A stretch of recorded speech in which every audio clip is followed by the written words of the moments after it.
नमामि संगम नमामि संगम नमामि।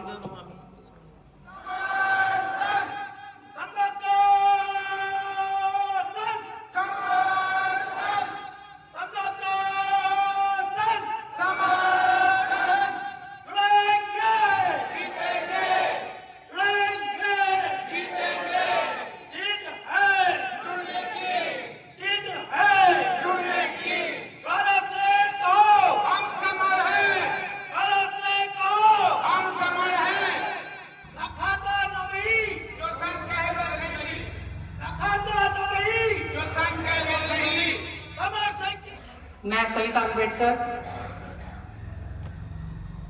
आज जनपद बिजनौर में समर संघ की 1 दिवसीय संगति का आयोजन किया जा रहा है और मैं और मेरा परिवार समर संघ से शुरुआत से ही जुड़ा हुआ है। मैं अपना अनुभव बताना चाहूँगी कि समर संघ में जुड़ने से पहले मैंने भी कई संगठनों में कार्य किया। कम से कम 2 संगठनों में, आरक्षण बचाओ संघर्ष समिति और राष्ट्रीय बौद्ध महासभा।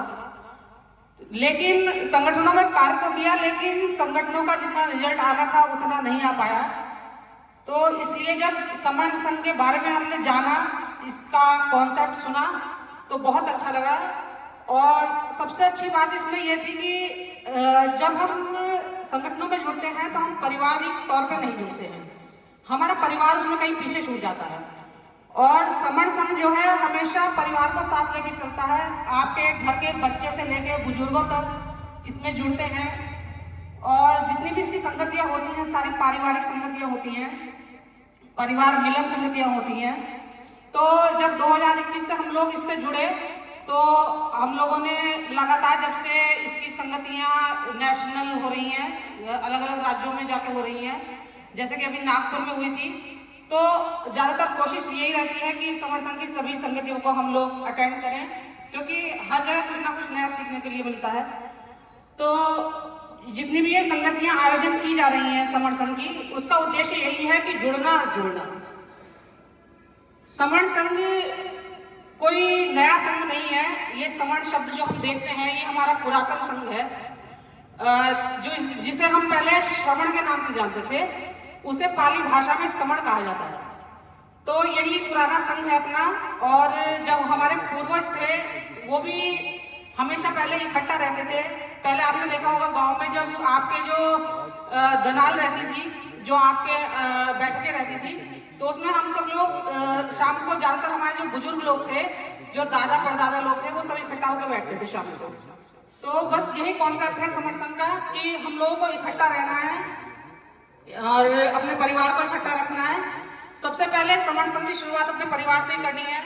पहले अपने भाई को जोड़ें, अपनी बहनों को जोड़ें, अपने ताऊ चाचा को जोड़ें और उसके बाद अपने मोहल्ले को जोड़ें और उसके बाद अपने जिले को जोड़ें, क्योंकि जिसकी संख्या भारी होती है उसी की सबसे ज्यादा हिस्सेदारी होती है।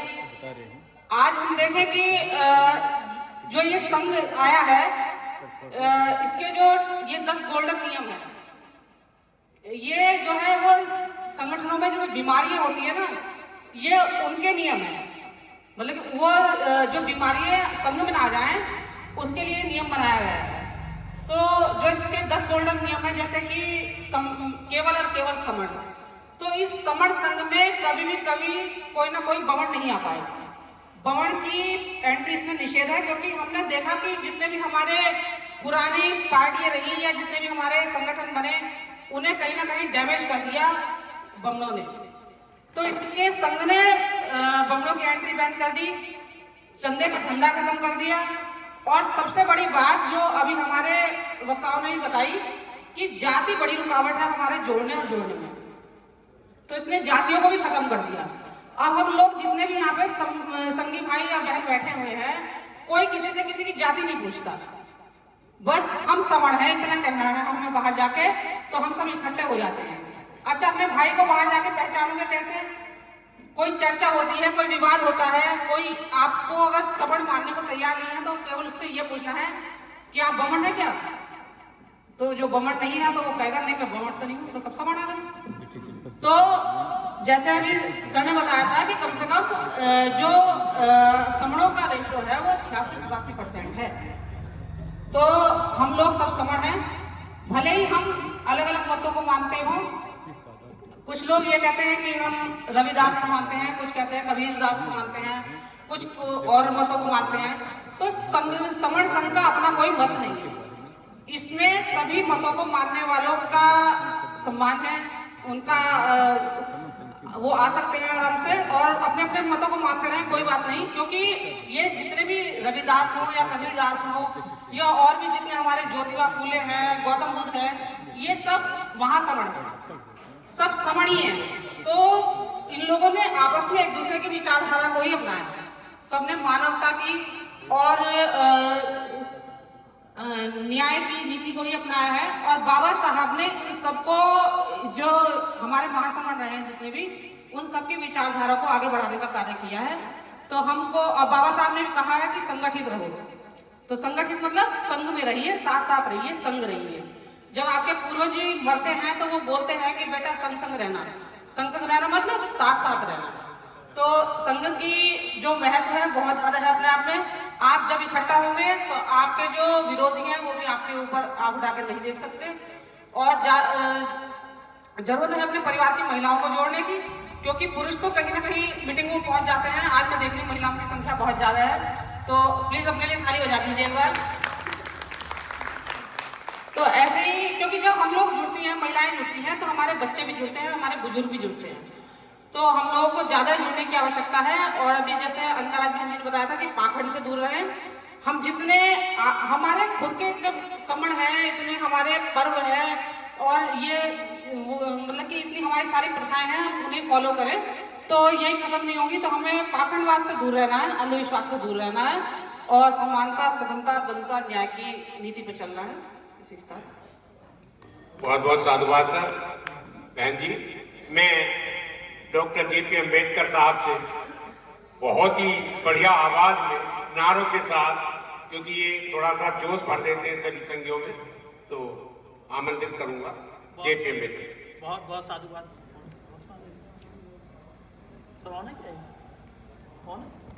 बहुत बहुत साधुवाद। जैसे कि सबने कहा कि हम लोग सुबह से बैठे हैं और लंच का टाइम होने जा भी रहा है, तो एनर्जी की आवश्यकता है। तो एनर्जी खाली भोजन से नहीं आती है, और भी साधन होते हैं। तो एक जोश अपने आप में भरना होता है, क्योंकि व्यक्ति के अंदर ही सबसे बड़ी ताकत होती है। हम स्वयं में इतने ताकतवर हो जाएं कि अपनी विल पावर को यदि जगा लें, इच्छा शक्ति को यदि सेलेक्ट कर लें, मन को प्रफुल्लित कर लें, तो आप बड़े से बड़ा काम बड़ा इजी में कर सकते हैं। तो मन से आप प्रसन्न रहिए और स्वस्थ रहिए, खुश रहिए, और आप सेलिब्रेट करिए कि आप संघ में बैठे हैं, संघियों के साथ बैठे हैं। इतना अच्छा अवसर है, ये पर्व है, इसको सेलिब्रेट करें। तो एक साथ मेरे साथ बोलेंगे, हमारा हमारा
अपना अनुभव रखो।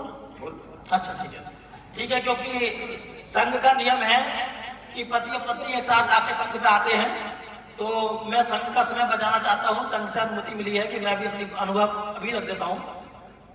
तो जैसा कि अभी तमाम साथियों ने अपना अनुभव दिया है, मैं भी आपको बता दूं, मैं Samar doctor JP Singh Ambedkar, district Rampur, Uttar Pradesh से हूँ। और मैं संघ में आने से पहले तमाम संगठनों में काम किया, और पूरे प्रदेश लेवल और देश लेवल पे काम किया और सैकड़ों सैकड़ों की संख्या में बसें दिल्ली, लखनऊ, कहां कहां ले जाने का काम भी मैंने किया और लाखों लाखों रुपए का चंदा जनता से, पब्लिक से लेकर और संगठनों को देने का काम भी मैंने किया और हमारे साथियों ने भी किया, जम के काम किया, क्योंकि हमारी आदत है जो काम करते हैं 100% करते हैं। तो 10 से 12 साल का एक्सपीरियंस रहा कि जितना भी संगठनों में काम किया, चूंकि बाबा साहब ने कहा था पे बैक टू सोसाइटी करो, तो हम पे बैक टू सोसाइटी के नाम पर लोगों को इकट्ठा करके ले गए, पैसा इकट्ठा करके संगठनों को दे दिया।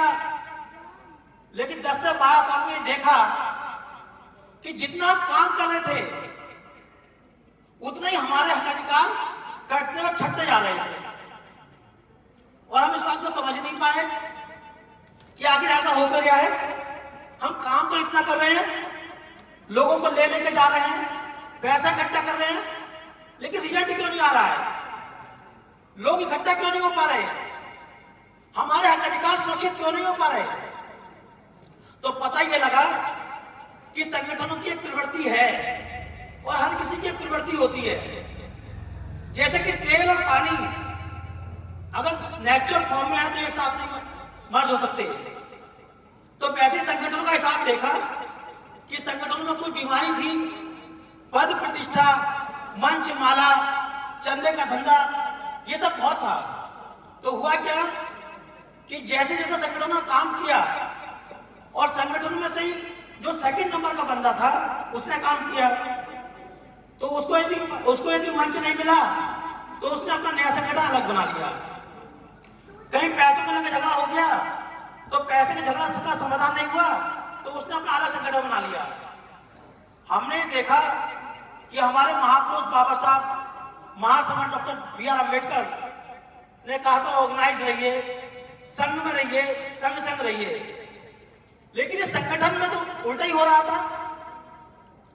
जिस महापुरुष बाबा साहब डॉक्टर बी.आर. अम्बेडकर ने 6,743 जातियों को इकट्ठा किया SC, ST, OBC और कन्वर्टेड माइनॉरिटी में, बाबा साहब ने इकट्ठा किया बड़ी खूबसूरती से। मानव काशीराम जी आए महासमंद, तो उन्होंने इकट्ठा किया, बहुजन समाज संघ बनाया। लेकिन हमारे इन क्रांतिकारी साथियों ने संगठनों के नाम पर 29 लाख संगठन बनाकर डाल दिए। 29 लाख कहने का मतलब कि बाबा साहब की विचारधारा के, बाबा साहब के 29 लाख टुकड़े कर दिए।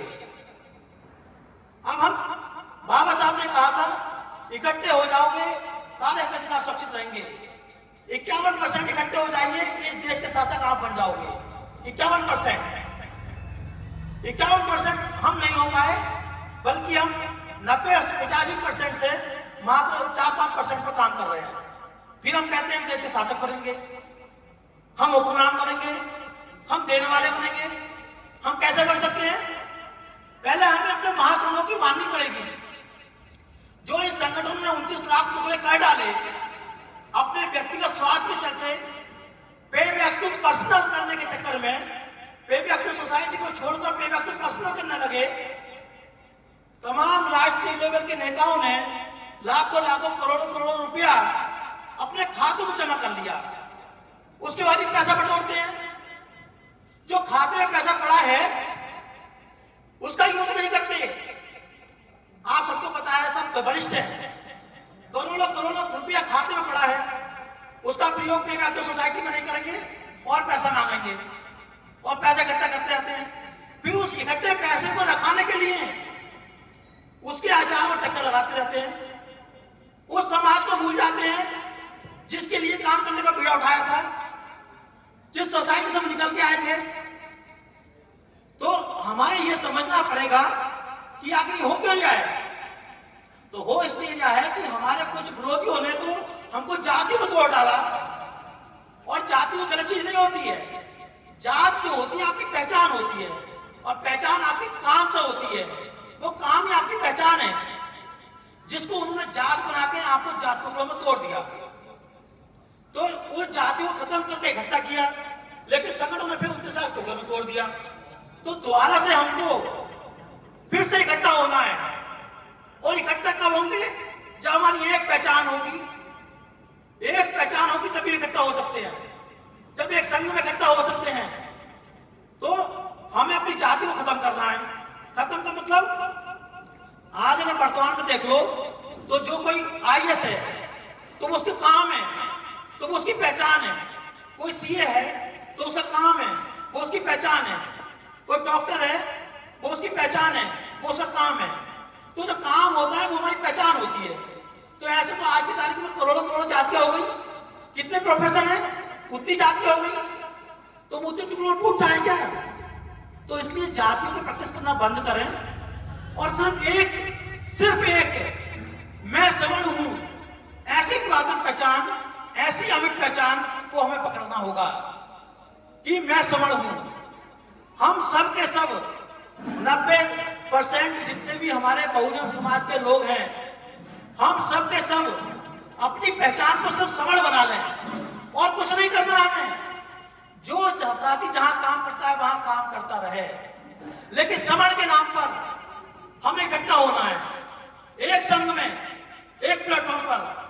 आप पूरी दुनिया में कहीं भी रहिए, लेकिन कोई पूछता है कि आप कौन है, तो आप बताइए कि हम सवर्ण हैं। जब पूरी दुनिया में 90% लोग ये बताएंगे कि मैं सवर्ण हूं, और हर कोई अपने आप को सवर्ण बताएगा, कोई जाति नहीं बताएगा, तो आप एक दिन में ही इकट्ठे हो जाते हैं, एक दिन में। और जब एक बात करेंगे, मैं सवर्ण की बात करेंगे, और जब सबको पता लगेगा कि ये सवर्ण तो 90% हैं, तो सारे का सारा सिस्टम हिल जाएगा। सबकी सब सरकारें आपकी तरफ देखेंगी, और आपको कुछ ही मांगने की आवश्यकता नहीं है, सब आपके घर आकर मिल जाएगा। आज जो संगठन वाले कहते हैं ना, ये संघ तो कोई प्रोटेस्ट नहीं करता, संघ तो कहीं ज्ञापन नहीं देता। अरे भाई, जब सत्ताओं में आप हो नहीं, इकट्ठे आप हो नहीं, आपकी सुनेगा कौन? बाबा साहब ने संविधान दिया, संविधान में एक सिस्टम दिया, जिसकी संख्या सबसे ज्यादा होगी वो संविधान उसके अकॉर्डिंग चलेगा।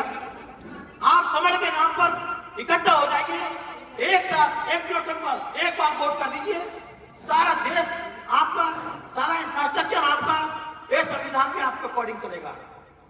तो इस बात को समझने की आवश्यकता है कि हमें इकट्ठा होने की आवश्यकता है। आप इकट्ठा होंगे तब हमें कोई भी स्ट्रगल करना नहीं पड़ेगा, कोई ज्ञापन नहीं देना पड़ेगा, रोड पे आना नहीं पड़ेगा, सब आपको घर बैठा मिलेगा।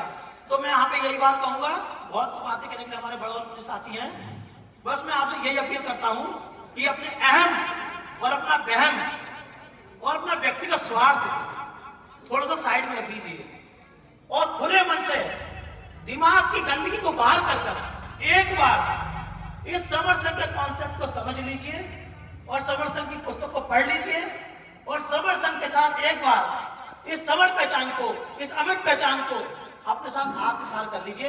101% रिजल्ट आपके हाथ में आने वाला है, इसे को रोकने वाला नहीं है। जरूरत है एक साथ आपको जुड़ने की, तो आप अपने मनों को साफ कर लीजिए, और मन को साफ कर कर इस संघ में एक बार आ जाइए, संघ में काम करके देख लीजिए। संघ का कॉन्सेप्ट बहुत सुंदर है, लेकिन जब आप आ जाएंगे तो ये संघ आपको हर वो अधिकार देगा जो आपको मिले हैं, और सुरक्षित रखेगा, और जो मिलने वाले हैं। तो मैं न ज्यादा वक्तव्य करके अपनी बात को यही समाप्त करूंगा। मेरे वक्तव्य में यदि कोई गलती हो गई हो तो मैं क्षमा चाहूंगा। सभी संघ से हो, संघ को संघ नमामि, संघ नमामि, संघ नमामि। धन्यवाद। साधु साधु।